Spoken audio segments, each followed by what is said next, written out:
Hey guys, welcome to EDC Central. Today we're going to be talking about the #1 sold knife on Amazon and why that is. We're going to compare it against other knives in the same size class, and we're going to do a knife sharpness test and some other minor tests to compare it in everyday tasks. If you want to check it out, we're going to provide links, and we've got some other videos coming up, so make sure you stay tuned. All right guys, let's get to the video. You can run on for a long time, run on for a long time, run on for a long time. Sooner or later, gonna cut you down. Sooner or later, gonna cut you down. Tell that one-ton liar, go and tell that midnight rider, tell the rambler and the gambler and the backslider, tell her the gun. Now you're just showing off.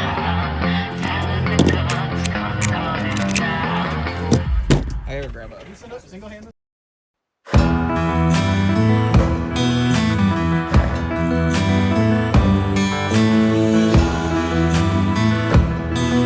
Hey guys, so if you haven't figured it out, we've got the mini Praxis from Civivi. We're going to be doing a little bit of testing today and figuring out why this is the #1 sold knife on Amazon, excluding maybe some knives that really don't deserve to be in that category. So we're going to say this is the #1 knife sold on Amazon that's actually deserves to be the #1 sold knife on Amazon, we'll say. So to start out, we're actually going to do a knife sharpness test. We like to bring these into our videos because it kind of takes away any sort of discrepancies. It kind of takes away any sort of opinions. We're just trying to give you real life facts. So 219. That is actually a very, very impressive score. I have taken brand new knives. I'm not going to mention brands, but brand new knives from brands that cost $300-400, and they don't even score that well. They'll score like high 2s or closer to 3. So that is actually incredible. This knife's only $30. So, all right, guys, let's get into some of the testing and some of the comparisons. So if you watched our Klingman video, you saw us go through a series of tests. We're going to go through a lot of those same tests today, but really the goal is to figure out, why does this knife continuously get bought again? Is it worth the $30 or is it worth quite a bit more? So we're going to figure that out today using some of those same tests. And then also I'm just going to try to give you an opinion in comparison to some other knives that are similar in size and similar in that same class. So we're talking D2 steel, G10 grips, deep pocket clip. Overall, it seems to have some great features. Also has a ball bearing, which allows, when you flip it open, it flips super easily. I mean, I honestly can't stop. It's kind of fun. All right, so let's do a paper test real quick. If you watched our Klingman video and read the comments, I guess I don't know how to cut paper. Sorry, it was 15-mile-per-hour winds. What do you want from me? We did already do some cutting just pre-video, so this is actually more of a true test because this is not any more set to the way it came from the factory per se. And by the way, for the guy that said that you should be cutting on the vertical or on the horizontal side versus the vertical side because of the fibers of the paper, I think you need to go watch some how-to videos of how they develop paper, because these fibers are not laid in one specific way. That is a ridiculous notion. Nonetheless, enjoy. So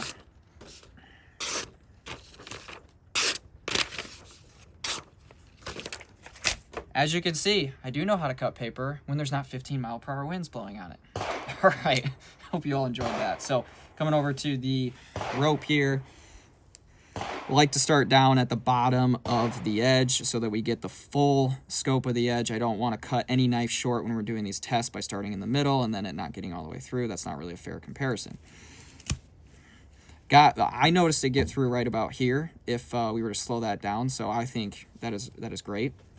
All right, so we have a drop point edge on here, or a drop point blade design, I should say. We don't have a tanto, so we don't have a straight angled design here. So in theory, from a pressure standpoint, it shouldn't perform extraordinary. It should just do okay.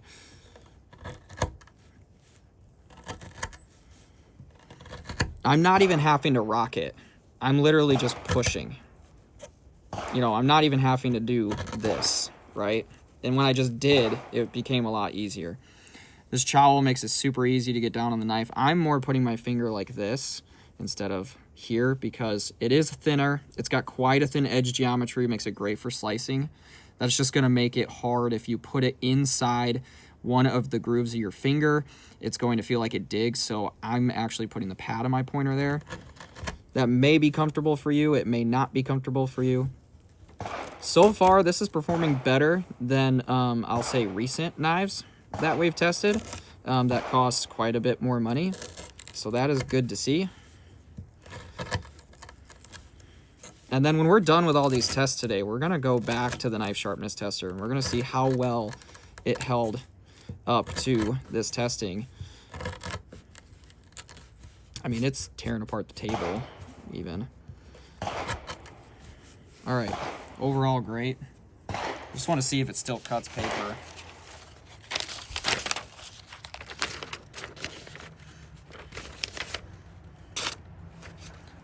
Little bit disruption on that one, but nothing bad. It still cuts paper great. That was probably because there was a little bit of debris on the blade. All right, guys, we're gonna move over to cutting some cardboard and some other tests moving forward. All right, guys, you might be wondering why I'm sitting here with a Bigfoot Bushcraft box. Well, first of all, we're not sponsored by them, and this is not a bushcraft channel, but I do a lot of backpacking and hiking, and I highly suggest you get one of these guys for car camping, and then get the solo version for actually carrying into the mountains and camping with. Just a little plug there for these guys. I just really like their stuff, and they're on sale right now. So anyways, we're going to tear apart this box because I just got this one in the mail yesterday. We're going to tear it apart with this guy and just see how it performs. So stay tuned. I think Evan's going to do some fancy editing and speed this up, which really isn't that fancy, but you know.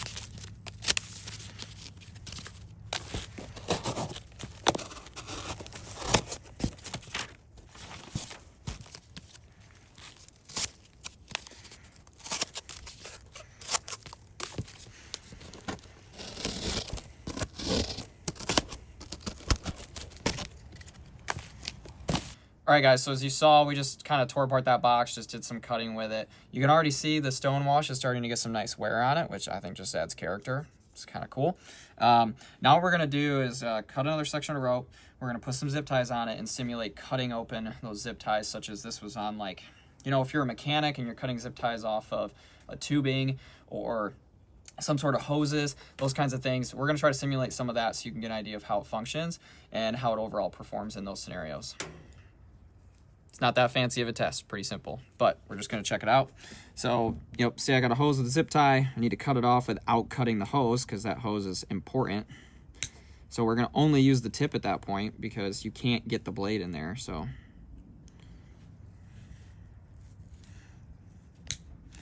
now you might be able to say that was a little bit of a cheat because you might not be able to take a hose and fold it if you're on, working on a car. So we won't do that on this one. This zip tie is tight.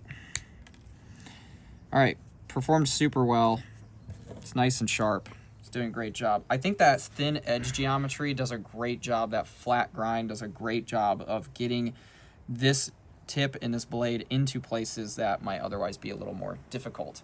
So that's a great note. When you compare it to like a Kershaw Leak, which I carry this knife every day. I'm not necessarily biased to it. Both of these knives are Chinese made. They're not made with any particular special steel or anything like that. They're just a high production knife. This knife is closer to that $60, $70 mark. This knife is $29, $30. Overall, I can't say how long this will stay sharp compared to this one. This one has stayed sharp for a very long time. I rarely have to touch the blade up. But this one, we're going to see. We're going to find out if it's going to stay sharp and how well it's going to stay sharp. But overall, I'm pretty happy with how it's performed. It's done well on paper. It's done well with the rope. It's done well with the zip ties. Done well with the cardboard. These are just everyday tasks, right? Let's talk about some of the negatives, though, because this knife's not perfect. It's $30, okay? Some things that I might like to see on it. They'd probably be hard to see on a $30 knife, though. But just to go through them. So we do have a deep pocket clip. You cannot reverse what side it's on. Now, Civivi was smart and did it so that you're tip up, like we all should carry. So thank you, appreciate that. But you can't switch the sides. And then we don't have a block in between the liners. We just have some studs. That's okay. It's just that this centerpiece, there's a lot of void there, so it's not going to do well under, weight. It's not going to do well if it gets ran over or something like that. You're probably just going to have to replace the knife. You're probably done. Again, $30. Probably don't care. Liner lock. I would probably like to see, if we could, I'd probably like to see some studs, some thumb studs. Just so you have another way to open it instead of just a finger. It'd be nice to be able to flip it open with your thumb. Some guys are able to take their fingers and do that. I can't do that. I don't know how you guys do that, but I just epically fail. See, we're not even going to bother. I'd like to see a thumb there, probably. This Kershaw spring loaded, so it's kind of cheating, but I mean, that sucker whips open. Design-wise, they're pretty similar. This is a Cryo 2. I've been carrying this knife for years. I actually don't carry it anymore, and I should maybe make a video on why, because it dulls super fast, and it's very annoying to sharpen. It's not a very high-end steel, but nonetheless, that's why I switched over to the Leak, and the Leak performs much better. So, nonetheless, other than that, pretty positive, pretty happy. Feels great in the hand, great blade design, nice grind. Overall, I think this is a great knife. Moving on, we're going to go ahead and throw it on the knife sharpness tester again. We're going to see how it performs. We did some marginal cutting. This might be, for some of you, this might be less than 1 day of cutting. It might be a couple months of cutting. So that's for you to decide. We're going to test this knife. We're going to see now that we've done some cutting with it. We will put it back on the paper as well. I'll get a fresh piece. Honestly, I think that's kind of a marginal test in the knife world, but nonetheless. Similar area. We're trying to be the exact same spot as close as we can. 325. So we did dull out a little bit. That still actually scores pretty well. Basically, anything under 300 is super sharp. Anything under 200 is pretty much razor blade. In between 300 and 400, you're still very, very strong working edge. 400 and up, we got to work on the blade. So we got to do some edge refinement. So overall, I'm pretty happy with this. I may even throw this into like my EDC just to carry occasionally, just because it feels like a great knife. I think it performs well. I won't feel bad if I break it. So yeah. Hey guys, we just got done testing the Civivi Mini Praxis. This is the #1 sold knife on Amazon, and we started with the question, is this knife worth it? Why is it sold so heavily across the United States? Well, I'm going to tell you right now that I think for $30, this knife's pretty hard to beat. You could definitely get worse knives for $30. This kind of keeps you out of the category of buying a gas station knife or some other cheap blade. Performs well. Again, D2 steel, G10 grips. We did a knife sharpness test starting out. It actually performed super well, scored a 219, and then afterwards scored a 325. After putting it through a decent amount of cutting, it made contact with wood, cardboard, paper, rope, zip ties. That's a lot of contact for any edge at the end of the day, so I'm very happy with it. I think it's worth it. I may even pick up 2 or 3 of them just to have laying around. These make great gifts as well. You really can't go wrong. You can customize this. They've got different scales and deep pocket clips. So at the end of the day, guys, I think you should check this out. I think you should consider it. If you got an extra $30 laying around, I think you should buy this knife. In the meantime, we are going to do our next video or a future video on this guy right here. This is the Big Idea Design TI Pocket Knife 2. This is their second design. We're super excited to test this one. This one's going to be more of an EDC kind of overview, how we feel about carrying it day to day, those kinds of things, how it feels in the pocket, how it performs, all that. So it's going to take some time because I have to actually carry it and use it, but it is coming. That video is coming. Meanwhile, if you would you mind subscribing? We're a new channel. We're trying to bring out as much content as we can. I spent a lot of money on knives and gear to test for you guys because we don't get any free stuff. So would appreciate you guys checking out our channel. Would also appreciate if you decide to buy anything from Big Idea Design. We do have a discount code. It's EDC Central _. Plug that in. You're going to save some money. It's going to help our channel. All right, guys, we appreciate you very much. Check us out.